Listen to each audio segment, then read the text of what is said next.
بسم اللہ الرحمن الرحیم۔ ناظرین، اس کائنات میں رب ذوالجلال کے سب سے زیادہ محبوب بندے حضرات انبیاء کرام علیہم الصلوۃ والسلام ہوتے ہیں۔ انبیاء کرام علیہم الصلوۃ والسلام کو رب ذوالجلال مختلف قسم کی آزمائشوں میں مبتلا کر دیتا ہے۔ جب بھی امتحان کی گھڑی میں آزمائشوں، دکھوں اور مصائب و آلام میں گرفتار حضرات انبیاء کرام علیہ الصلوۃ والسلام ہوتے ہیں تو اللہ ہی کو پکارتے ہیں، رب ذوالجلال سے فریاد کرتے ہیں، اسے مدد کے لیے پکارتے اور اسی سے استعانت کرتے ہیں۔ حضرات انبیاء کرام علیہ الصلوۃ والسلام گھبرا کر کبھی بھی کسی اللہ کے باغی اور اللہ کے دشمن کی وفاداری نہیں کرتے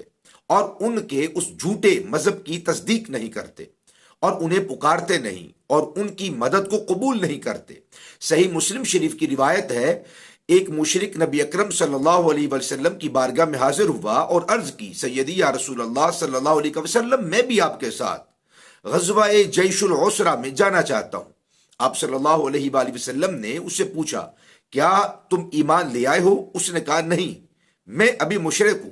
تو اللہ کے حبیب صلی اللہ علیہ وسلم نے اس کی مدد کو، جب کہ مدد کی نہایت ضرورت تھی، آپ نے قبول نہیں کیا اور فرمایا، انا لا نستعین بمشرک، ہم مشرکوں کی سے مدد طلب نہیں کرتے۔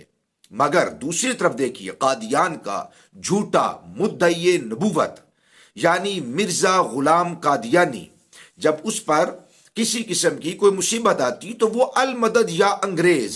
المدد یا انگریز، المدد یا انگریز پکار کرتا تھا اور مجبور ہو جایا کرتا تھا۔ خود اپنی کتاب روحانی خزائن جلد نمبر 13 صفحہ 349، یہ روحانی خزائن ہے اور جلد نمبر 13 ہے اور صفحہ 349 اور 350، یہ 349 کی آخری لائن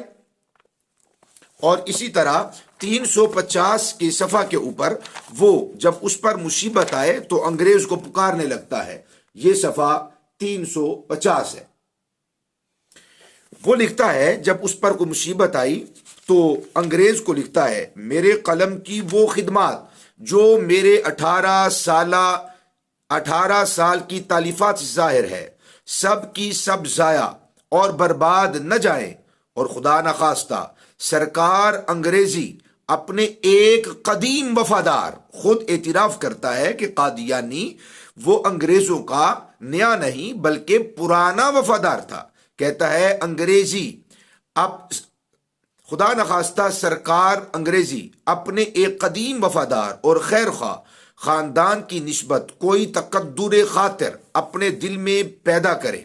اس بات کا علاج تو غیر ممکن ہے کہ ایسے لوگوں کا منہ بند کیا جائے جو اختلاف مذہبی کی وجہ سے یا نفسانی حسد اور بغض اور کسی ذاتی غرض کے سبب سے جھوٹی مخبری پر کمر بستہ ہو جاتے ہیں۔ صرف یہ التماس ہے کہ سرکار دولت مدار ایسے خاندان کی نسبت جس کو 50 برس کے متواتر تجربہ سے ایک وفادار جانثار خاندان ثابت کر چکی ہے اور جس کی نسبت گورنمنٹ عالیہ کے معزز حکام نے ہمیشہ مستحکم رائے سے اپنی چٹھیات میں یہ گواہی دی ہے کہ وہ قدیم سے سرکار انگریز کے پکے خیر خواہ اور خدمت گزار ہیں۔ اس خود کاشتہ پودا کی نسبت، اس خود کاشتہ پودا کی نسبت نہایت حزم اور احتیاط اور تحقیق اور توجہ سے کام لے اور اپنے متحد حکام کو اشارہ فرمائے کہ وہ بھی اس خاندان کی ثابت شدہ وفاداری اور اخلاص کا لحاظ رکھ کر مجھے اور میری جماعت کو ایک خاص عنایت اور مہربانی کی نظر سے دیکھیں۔ ہمارے خاندان نے سرکار انگریزی کی راہ میں اپنے خون بہانے اور جان دینے سے فرق نہیں کیا اور نہ اب فرق ہے، لہذا ہمارا حق ہے کہ ہم خدمت گزشتہ کے لحاظ سے سرکار دولت مدار کی پوری عنایات اور خصوصیت توجہ کی درخواست کریں تا ہر ایک شخص بے وجہ ہماری آبرو ریزی کے لیے دلیری نہ کر سکے۔